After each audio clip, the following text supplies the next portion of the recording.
last night, Nate, we had an upset, or I guess what we would Ooh. consider an upset in high school basketball, right?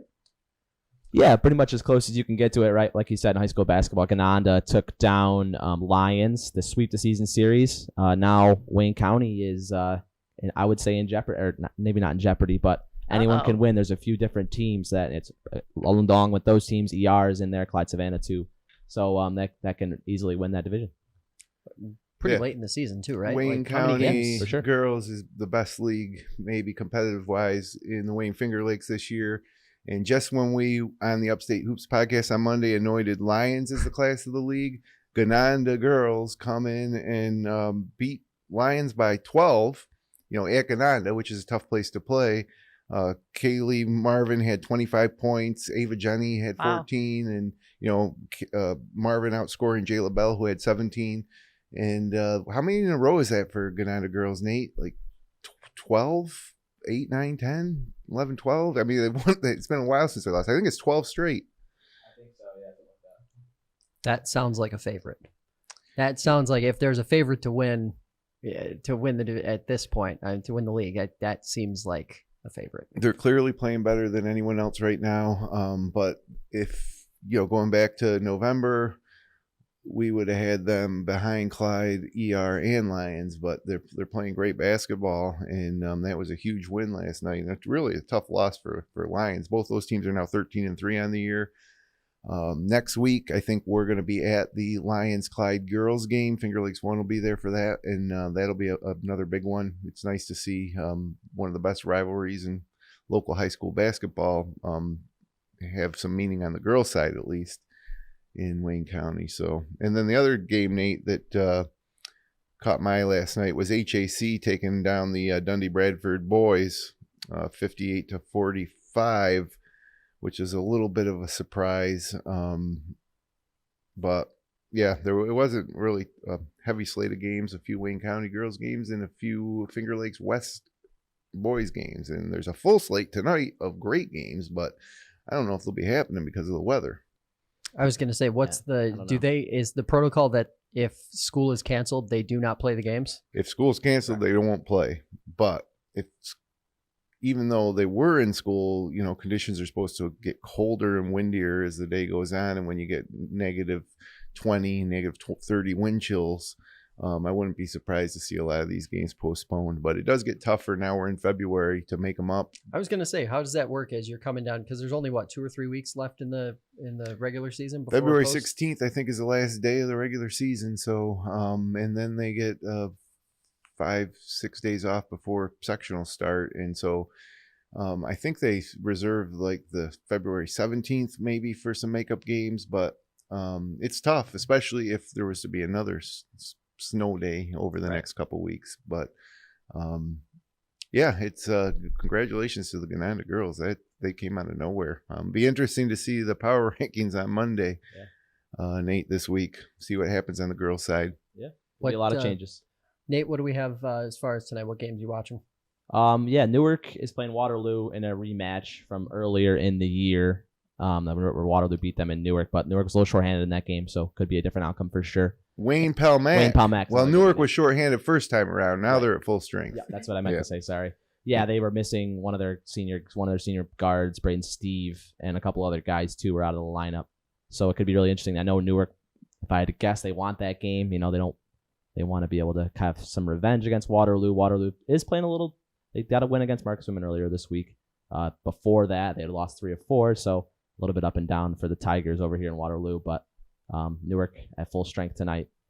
We'll see if they play that game. But game of the night though, Wayne Palmack. Yes, definitely. Palmack keep continuing their run for the boys' side.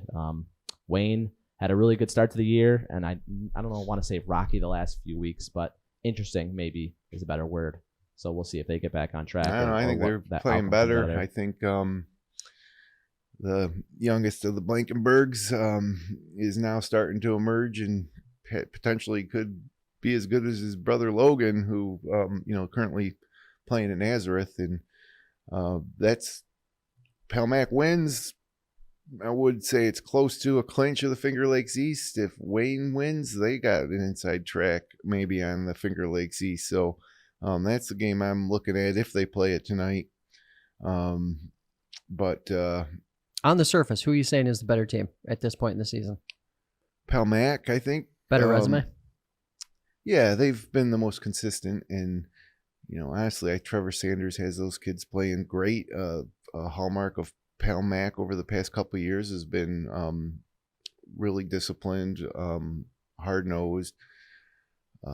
They lost Paul Goodness, one of their best players in their program's history last year, but his brother Ian Goodness has picked up the slack and just really impressive. But maybe not as much talent top to bottom as other teams in the East, but they seem to play the most consistently every night in and night out. And, I said it many times, I can't wait for Class B1 sectionals, although Wayne will be in A2, but almost the rest of the Finger Lakes East is in B1, and Palmac certainly is a favorite there. Wayne in A2, it's a tougher task, but I've seen Coach Bill Thompson do it before. So Wayne's getting better as the season goes on, and this is the game of the night for me. If they play it, I find it unlikely. Yeah. I mean, it was nasty out there this morning. It was. Yeah, it definitely was. And it's not getting any better until tomorrow. Yeah, no. But it's, this time of year, a lot of the schools probably want to get as many of these games in as they can and not push that, last few days of the regular season. Yep, for sure. Speaking of basketball teams that are either falling flat, stagnant, or desperately need to improve, let's talk about Syracuse men's basketball team. Yeah, Friday, Saturday night, 5 o'clock, Boston College. New month, February. Let's start it undefeated if we're Syracuse and try to win as many as we can in the month of February. Syracuse, I think, would be favored in that game. I haven't seen the line, but I'd expect a win tonight. And Jim Boeheim on the TK99 radio show that he does every week last night mentioned that Benny Williams was back at practice. And it seems that the reason that he didn't play last game was, they said it was personal reasons, but Boeheim mentioned Benny's not happy with the way he's been playing. We're not happy with the way he's been playing, but he was back at practice Wednesday and had a good practice, played hard. And so hopefully going forward, Benny Williams can reintegrate himself a little bit into what we're doing here. He dropped out of the starting lineup and then didn't show up for the next game. So it's not a good sign. Certainly looks to me like a transfer portal candidate at the end of the season. But man, if they want to be the type of team that they need to be to make a run in the ACC tournament, they need Benny Williams, in my opinion. What do you think, Nate? Oh, yeah, definitely. Whether he's in the starting lineup again or he's just coming off the bench and being an impact player, I think it's very important that they get him back in good graces in Syracuse. Tomorrow, yeah, Boston College, they need to bounce back. That's a team that they should beat, and they should be favored by. I haven't seen the line either yet, Jim. But yeah, they should be able to hopefully take care of business. Hopefully Benny Williams if he's not starting, I would be okay with that, but certainly an impact player off the bench for sure. Boeheim also said that he didn't bully the student reporter the other day in the press conference. He said that he nonsense. Teaching him? Nonsense. Complete nonsense. Yeah, he said that he thought that the school had released that Benny Williams was not there for personal reasons, but they did not. They said that, but he was going to question him, though, you would think, right? Well, no, apparently nobody knew that. I thought we knew that before the game. Well, I thought we did too watching the game, but Boeheim said that it was a lack of communications with the sports information department and that the media might not have known that. And so he didn't think it was as bad a question after the fact. But he did call the kid out for bad attitude. I don't care. I mean, I'm not outraged at it. It's just what happens, especially after a loss. Boeheim gets a little testy. He's a little bad mood. And he gets in there. And you know what? These kids that are interviewing him from the school newspaper, the school radio station, they're prepared. Newhouse is one of the best communications departments in the country. And they're getting prepped for real life in a way that you won't get prepped at many other schools with a hostile head coach in a press conference every game. Yeah, I mean, I think